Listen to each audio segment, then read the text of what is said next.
And welcome everyone to Hudson Valley Mornings. And we've got a special guest on the air and on video with us this morning, although her camera's not open because we kind of caught her off guard with this one, but that's okay.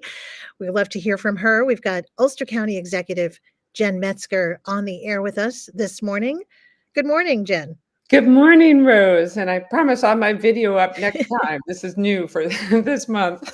Don't feel bad. It's new for me too. So, and it's early. I hear you. Yeah. So, welcome to the show. Thanks for coming on board. We got a bunch of stuff to go over. So, I hear there's some big news regarding the 2025 proposed budget.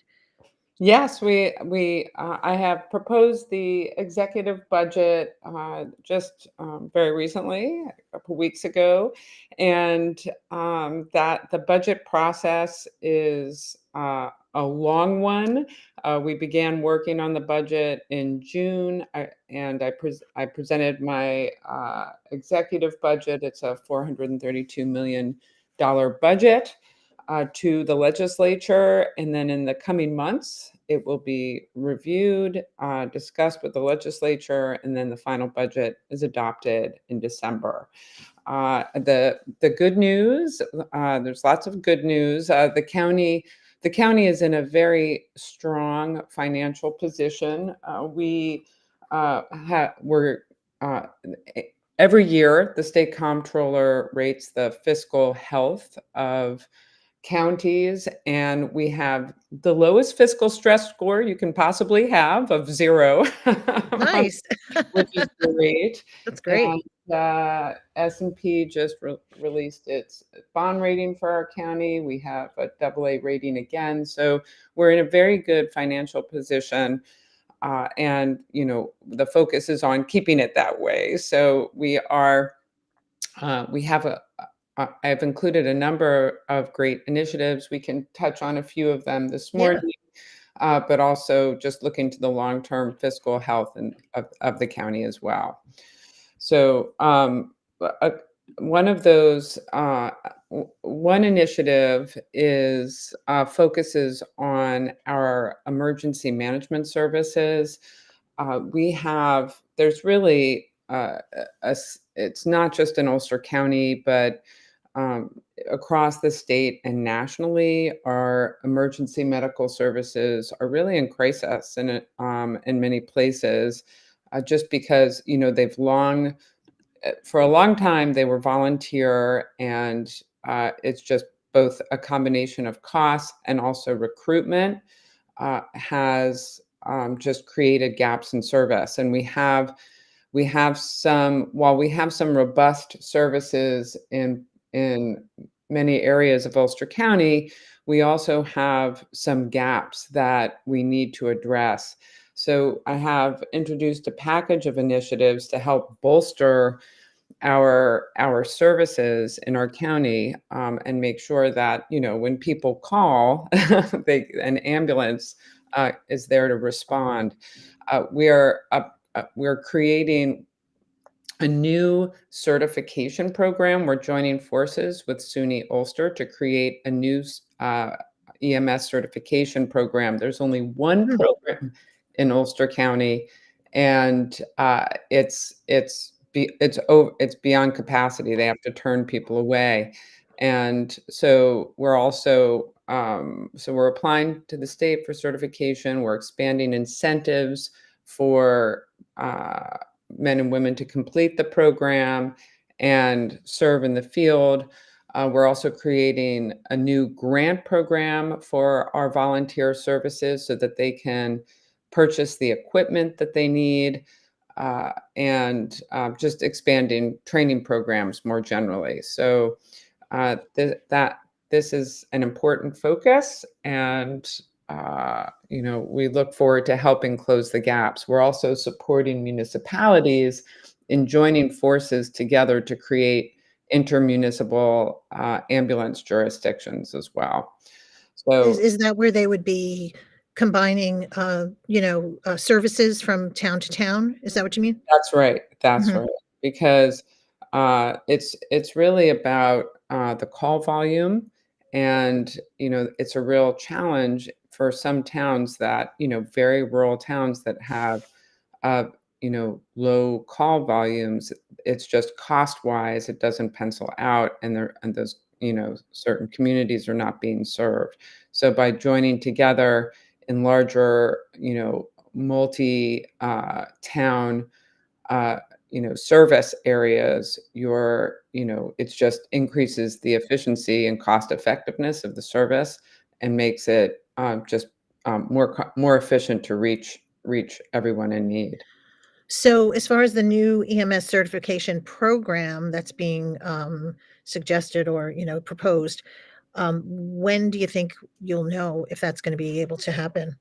Well, it requires state approval. So, we're pursuing that approval right now, and we hope to have it in, early 2025 so that we Okay. can move forward. Yes.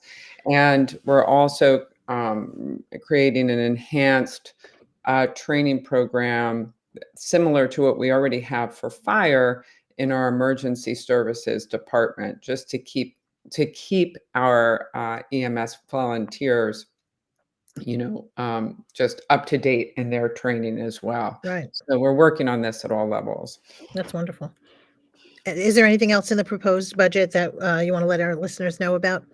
Oh, yes, we're, continuing to focus on housing and expanding Mm, access to affordable housing. We have 3 million. We've, allocated another $3 million of spending in our housing action fund to support the development of new housing that is both affordable and green. I've also put in, additional funds to beef up our current program to keep people in their homes and help mm, them, with legal assistance, to prevent eviction. And the legislature also created a fund for the first time. It's actually using federal ARPA funds that supplements this effort to help pay down rental arrears to keep people in their homes as well. So that's an important initiative. I'm also starting a new, what I'm calling the Better Homes for All program. hmm, And uh, the the we're basically creating it's an interdepartmental program that will span Department of Social Services, our Department of Aging, Office of the Aging, Department of Veteran Services, and it will be we're going to be connecting the people we serve, low and moderate income households, with state and federal assistance programs to make needed improvements to their homes, to improve energy efficiency, purchase more energy efficient appliances and equipment. And, this addresses kind of the twin challenges, both of climate change and also of, unaffordable utility bills for ugh, people. you're right. No, So, yeah, so, every New York has some of the oldest building stock in the country, and hmm, many of our homes are incredibly, just drafty and inefficient, and literally the money and is just going out the door to pay. literally. Right. Literally, and, a lot of people can't, afford the upgrades. I mean, if you insulate your attic and your basement, you can cut your heating bills dramatically, but that's an upfront cost that, struggling households can't afford. But there are programs that can help pay for those. So we're excited to undertake. We're really hoping this will become a model program across the state. We're piloting it this year. We're also creating a grant program working with a community-based partner, Ulster Community Action, for low and moderate income households in mobile and manufactured homes to shift off of propane to more energy efficient heating and cooling there's a gap in state programs, for mobile and manufactured homes, but that's affordable housing in rural communities. So, Yeah. so this is also a part of our Better Homes for All program. So we're excited about that.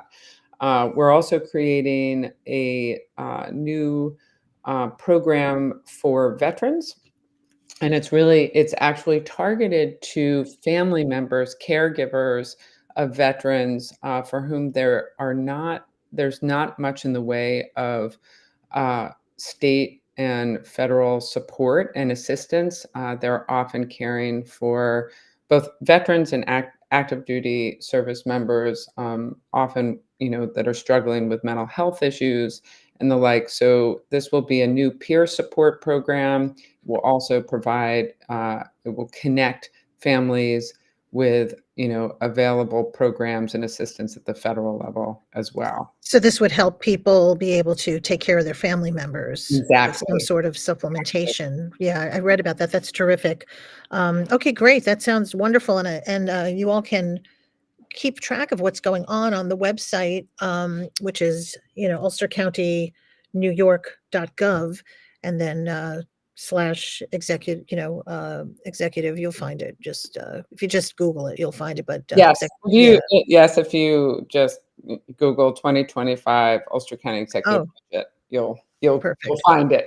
Yeah, fine, keep updated on it. Okay, and we've got, election day coming up on us here 2 weeks. Is it 2 weeks from today? I think it's Yeah, 2 weeks from today.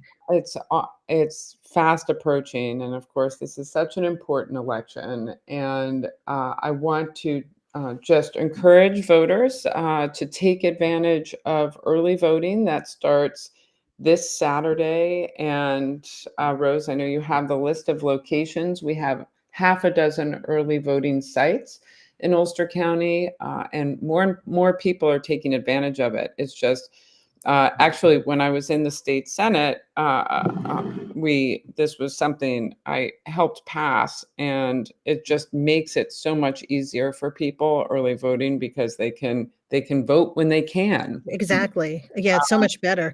So, yeah, it's got Olive American Legion Hall in Shokan, Midtown Neighborhood Center, Kingston, Ellenville Public Library, New Paltz Community Center, Marlborough Community Center, and Saugerty Senior Center. And this is easy to find also at elections.ulstercountiny.ny.gov. It's right there, early voting. Just click on it. It'll tell you where. And we are also going to be updating listeners daily starting next Monday with the locations and times, because the times do change day to day, at some of the That's locations. Yeah, so we're gonna keep That's people great, posted. Ruth. And I'd Yeah. like to also just remind your listeners that there are 3 propositions on Mm, ballot, so make sure to turn your ballot over. And even more importantly, make sure to educate yourselves yeah, on those ballot initiatives before heading into the polls, so you're not stuck wondering what they are. There is more information on each of those ballot propositions on the Ulster County Board of Elections website. Proposition 1 is would amend our constitution. It's the Equal Rights Amendment to the state constitution, which would provide, these are protections that exist in law, but and this would make them permanent in our constitution, in our state state constitution. constitution, right. So a very important amendment. There are also 2 ballot proposals relating to the county, one relating to changes in the county charter, and it's a long list of them that we don't have time to go through here, but I definitely urge people to make sure they look at the website. And a third one enables, again, related to county government, would if a legislator leaves midterm and it creates a vacancy, it would give, currently the legislature fills that position, and the ballot proposal would give the local town board that authority To uh, choose. to Yeah, to choose. fill it, right. Yeah, so inform yourselves, and Yeah. it's always, it's just the wording on the ballots are not always Yeah, it's enough. what I'll do, yeah, I'll go through, but so basically they're different county to county, am I right? Yeah, yeah. Yeah, so I mean, I'll take some time and go through them for each county before the election, oh, try to yeah, help that would be explain it. great. I mean, I don't know if other counties have county level. The ERA, the Mhm, Proposition 1, of course, is statewide, but, right. at least in Ulster, we have, county, we have 2 other ballot propositions, so. Wonderful. Thank you for bringing that to my attention and to the listeners as well. Very important stuff. Early voting begins October 26th. That is this Saturday. Ulster County Executive Jen Metzger, thank you so much for joining us. We love having you on. Hopefully, you'll be able to come on again soon. Of And course, on camera next time. yeah, that'd be great. They would love that. Thank you so much. Have a Thank you, great day. guys. Have a great day. Take care. Bye-bye.